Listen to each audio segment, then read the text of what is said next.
First of all last time हम लोगों ने डिस्कस किया था electrostatic potential and electrostatic potential energy. आज हम लोग करते हैं electrostatic potential due to a dipole. Electrostatic potential due to a dipole means we have to find a potential due to a dipole at some point. Okay, so मैंने यहाँ पर एक figure draw किया है। इस फिगर के अंदर देखिए आपके पास ये डाइपोल है, मुझे ये पोटेंशियल किसके कारण फाइंड करना है, डाइपोल के कारण। सो मैंने यहाँ पर एक डाइपोल रखा है। ये डाइपोल क्या होता है, electric dipole, equal and opposite charge separated by some small distance. तो ये आपके पास -q प्लस q और इनके बीच का ये डिस्टेंस 2a, ये आपका क्या होता है, इलेक्ट्रिक डाइपोल। ठीक है, और इलेक्ट्रिक डाइपोल मोमेंट p जिसकी वैल्यू हम लोगों ने पढ़ा है कितना होता है, this is 2aq in chapter number 1। ठीक है, इसकी डायरेक्शन होती है नेगेटिव टू पॉजिटिव। ओके, सो ये हमने डाइपोल रखा। अब इस डाइपोल के कारण पोटेंशियल, मान लेते हैं कोई पॉइंट P है, इस पॉइंट P पर पोटेंशियल कितना होगा, इस पॉइंट P पे पोटेंशियल कितना होगा, ये पॉइंट P पे। ठीक है, ये डाइपोल के कारण पॉइंट P पर पोटेंशियल कितना। ओके, सो मैंने आपको लास्ट टाइम बताया था पोटेंशियल का formula V is equal to 1/4πε0 Q/R। ये मैंने आपको last time standard formula potential का बताया था। V is equal to 1/4πε0 Q/R। Q charge, R distance. ठीक है, यहाँ पर जिस पॉइंट P पे हमें फाइंड करना है, तो यहाँ पे हमारे पास दो चार्जेस है, तो -q के कारण P पॉइंट तक का डिस्टेंस R1 लिया है और +q के कारण P पॉइंट तक का डिस्टेंस R2 कंसीडर किया है, और ये सेंटर O है। ठीक है, और ये सेंटर से P तक का डिस्टेंस हमने R कंसीडर किया। तो ये पूरा सेटअप है जो हमारे पास गिवन है। ठीक है, हम फाइंड करते हैं पोटेंशियल दोनों चार्जेस के कारण होंगे, तो हम लिखेंगे potential due to negative charge कितना होगा, V1 is equal to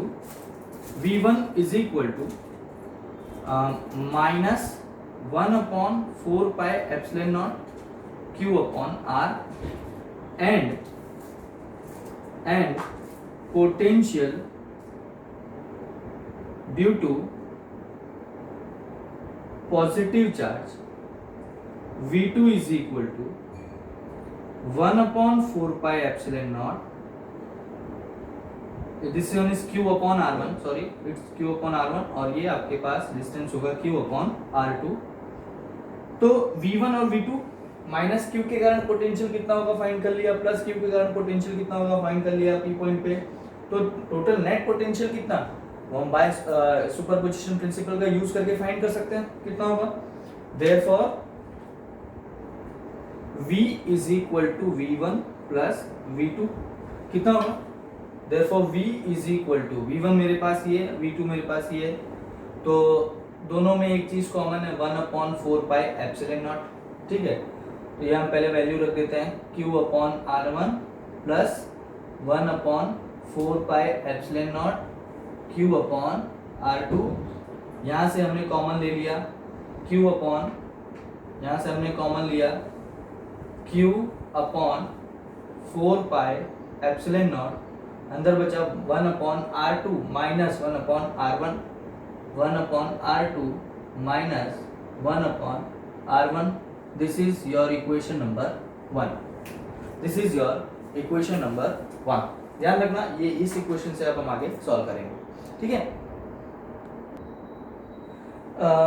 so we have to find the value of 1/R2 and 1/R1, then put the value in equation 1, then we get the value of potential at point P। तो हम क्या करते हैं यहाँ पे, ये values find करने के लिए हम सबसे पहले इस इक्वेशन को समझेंगे। ध्यान देना, ये एंगल मैंने थीटा कंसीडर किया, तो ये 180 माइनस थीटा है। किस तरह से देखो, ये मैं आपको समझा रहा हूँ। ये आपके पास ये डाइपोल रखा है -q + q, ओके, और ये यहाँ से ये पॉइंट P पे R1 है, ये आपके पास R है, और ये आपके पास R2 है।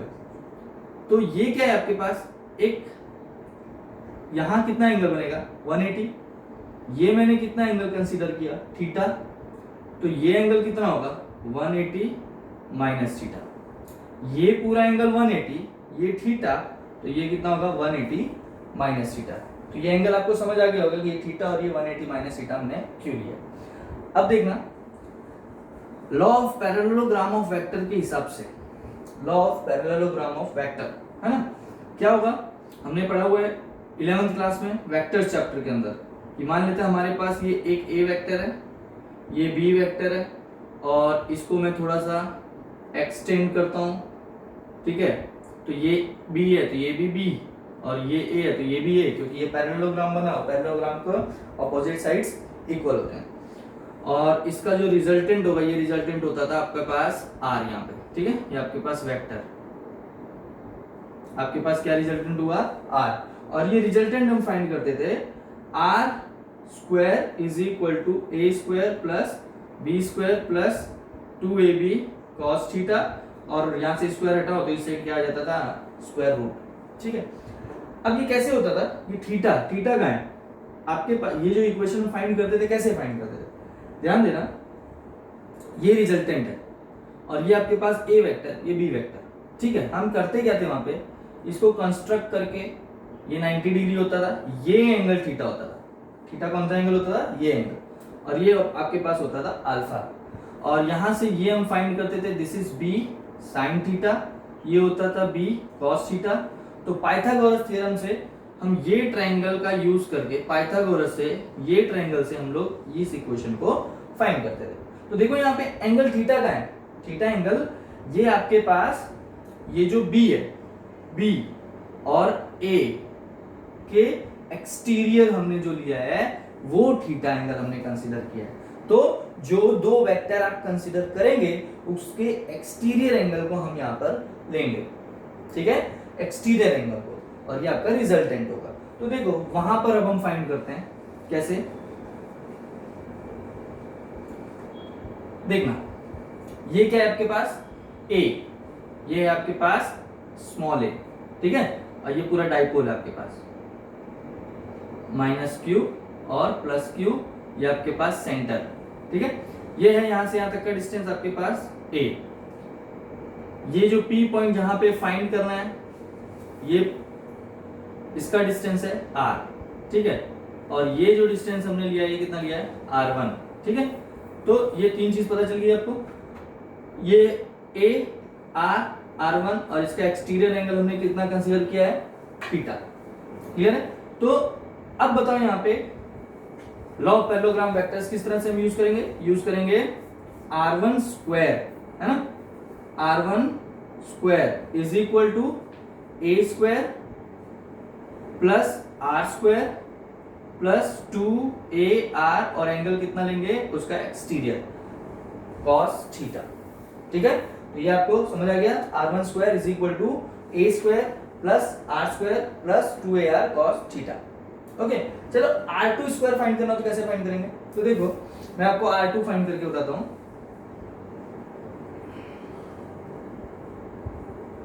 देखना ये आपके पास ये dipole, okay, dipole minus Q plus Q, ये पॉइंट P, ये डिस्टेंस है r, ये हमने लिया हुआ है कितना, ये पॉइंट P, ओके, और ये डिस्टेंस हमने कितना लिया हुआ है r2, और ये डिस्टेंस हमने लिया हुआ है a, ठीक है, और इसका एक्सटीरियर एंगल कितना लिया है 180 माइनस थीटा। तो देखो ये है आपके पास दो वेक्टर और ये उनका रिजल्टेंट, और ये दो वेक्टर का एक्सटीरियर एंगल कितना है 180 माइनस थीटा। मतलब अब जो एंगल कंसीडर करेंगे वो क्या होगा r2 square is equal to A square plus R square plus 2ar cos 180 minus theta. तो r2 स्क्वायर क्या मिल जाएगा A square plus R square cos 180 minus theta is minus cos theta, so it is minus 2ar cos theta. तो ये आपके पास r1 square और r2 square मिला। ध्यान रखना ये आपको एग्जाम में बताने की जरूरत नहीं है, ठीक है। हम कैसे लिखेंगे अब मैं आपको बताता हूं।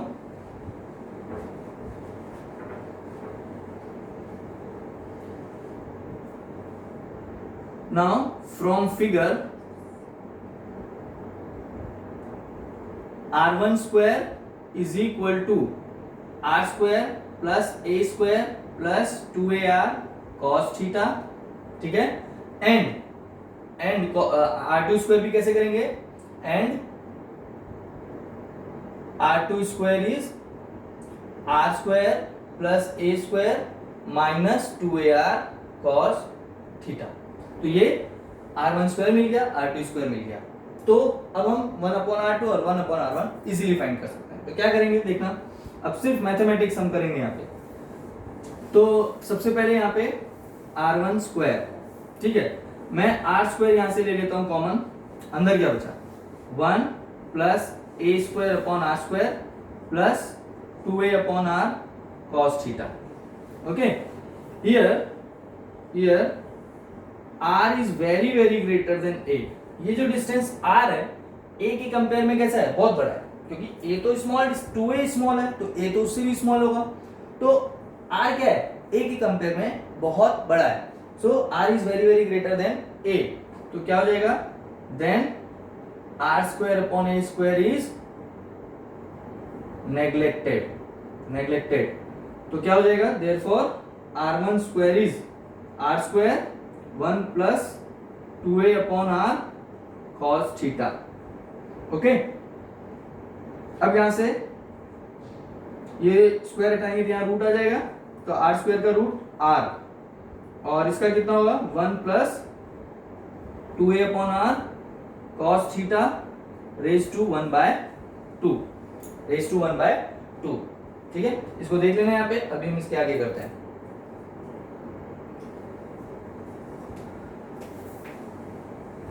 सो इसके आगे कंटिन्यू करते हैं। तो यहाँ पे हमें चाहिए 1/r1, तो हमें r1 मिल गया है, तो हम क्या करेंगे, इसका इनवर्स कर देंगे। तो ये क्या हो जाएगा, देयरफॉर 1/r1 इज 1/r, और ये भी इनवर्स हो जाएगा। तो ये कितना हो जाएगा इनवर्स में, 1 plus 2a upon r cos theta raise to minus 1/2। अभी प्लस 1/2 है, तो इनवर्स कर देंगे तो माइनस 1/2 यूजिंग बाइनोमियल एक्सपांशन। तो क्या होगा, हमने पढ़ा हुआ है फिजिक्स में, मैथ्स में, कि 1 plus X raise to N is 1 plus nx, और हायर टर्म नेग्लेक्ट करते हैं, ठीक है। तो फिजिक्स के अंदर हम लोग क्या करते हैं, हायर टर्म्स को नेग्लेक्ट कर देते हैं। तो करना क्या है हमको, 1 plus X raise to N, N means ये पावर कितनी है इसकी, -1/2। तो जब बाइनोमियल यूज करेंगे तो ये n इसके साथ मल्टीप्लाई में आ जाएगा।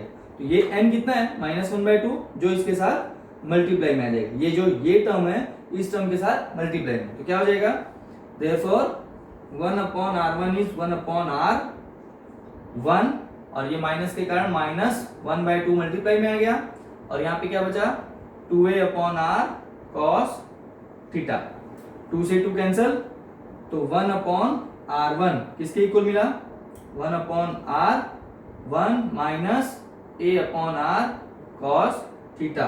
This is the value of 1/r1। Okay, similarly इसी तरह हम लोग क्या फाइंड करेंगे, r2 स्क्वायर है, आप फाइंड कर लेंगे 1/r2। तो हम लोग लिखेंगे सिमिलरली 1/r2 किसकी इक्वल होगा, 1/r1 plus a upon r cos theta. This is your equation number 3। तो ये डायरेक्ट 1/r2 आप सिमिलरली करके लिख सकते हो, ठीक है। आप सॉल्व करना रफ पेज में अपने, तो इसी मेथड से, जिस तरह से हमने r1 स्क्वायर से 1/r1 लेकर आए, उसी तरह आप r2 स्क्वायर से 1/r2 जब लेकर आओगे तो आपको ये फाइनल इक्वेशन मिलेगी। पर आपको एग्जाम में शो करने की जरूरत नहीं है, आप डायरेक्ट 1/r1 फाइंड करके 1/r2 सिमिलरली इस तरह लिख सकते हो, या 1/r2 फाइंड करो तो सिमिलरली 1/r1 लिख सकते हो, ठीक है। तो इस तरह से हम लोग ये वैल्यू फाइंड करते हैं। अब हमारे पास 1/r2 भी मिल गया है और 1/r1 भी, तो ये दोनों value, it means equation 2 and 3, put equation 2 and 3 in equation 1, ठीक है। तो क्या हो जाएगा, देखो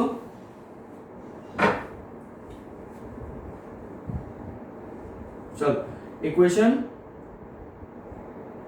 इक्वेशन 2 एंड 3 पुट करते हैं हम लोग इक्वेशन नंबर 1 में, तो क्या हो जाएगा, therefore v is equal to q upon 4 pi epsilon nought, ठीक है, 1 upon r2, 1 upon r2 is this, so 1 upon r 1 plus a upon r cos theta minus 1 upon r 1 minus a by r cos theta, 1 upon r 1 minus a upon r cos theta.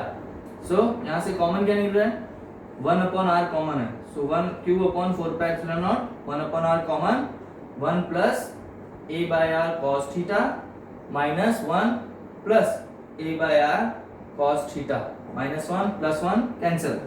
सो आपके पास यहाँ पे जो final equation मिलेगी, final equation वो क्या होगा, therefore v is equal to a upon r cos theta plus a upon r cos theta, this is 2a upon r cos theta, and we know that, मैंने आपको starting में बताया था dipole moment p किसके equal होता है, 2aq, so it is now the 2aq is equal to p dipole moment, so it can be written as p cos theta upon 4 pi epsilon naught r into r square. Okay, so this is the formula of potential due to an electric dipole at some point, at certain point p. Clear? तो ये हमने potential का formula find किया, standard formula. इसके कुछ case consider करते हैं। पहला केस लेते हैं यहाँ पे, केस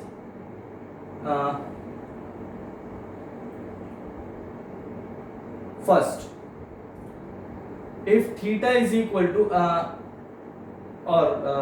potential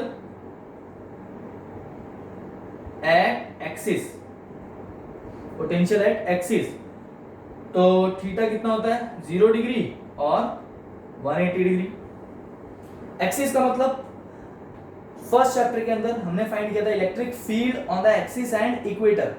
एक्सिस और इक्वेटर का मतलब ये होता है कि जैसे ये डाइपोल है आपके पास, ये डाइपोल जिस एक्सिस पर रखा है, अभी हमने कहा ये एक्स एक्सिस के ऊपर, तो इसी एक्सिस के ऊपर हम इलेक्ट्रिक फील्ड अगर फाइंड करते हैं तो ये हो गया electric field on the axis.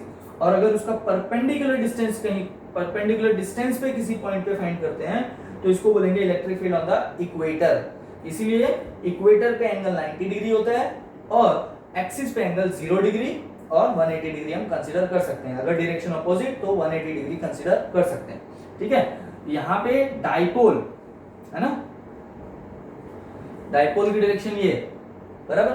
सो ध्यान देना, therefore v is equal to, अगर 0 पुट करते हैं cos 0 1 होता है, 180 पुट करते हैं cos 0 माइनस 1, cos 180 माइनस 1 होता है। तो इसका मतलब ये वैल्यू क्या मिलेगी, plus minus p upon 4 pi epsilon not r square. ठीक है, second potential at equator, equator पे कितना होगा, theta is equal to 90 degree, theta 90 equator मतलब परपेंडिकुलर डिस्टेंस, तो थीटा 90 cos 90 0, तो पोटेंशियल कितना हो जाएगा, therefore v is equal to 0।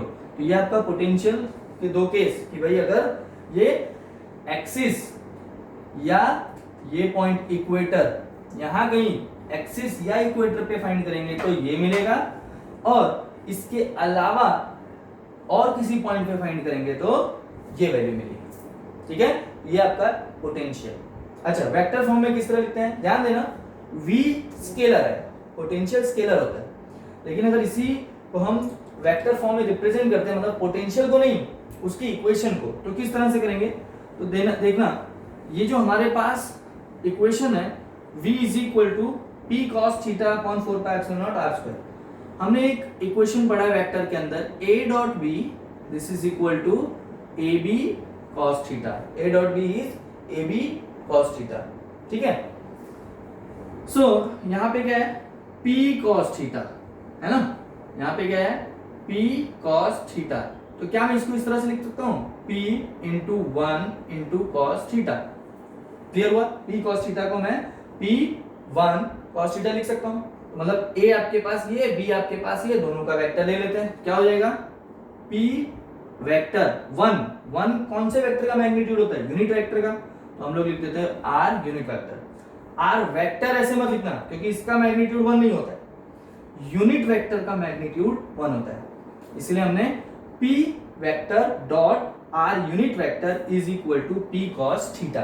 सो इसको किस तरह से लिखेंगे, therefore v is equal to p dot r upon 4 pi epsilon not r square.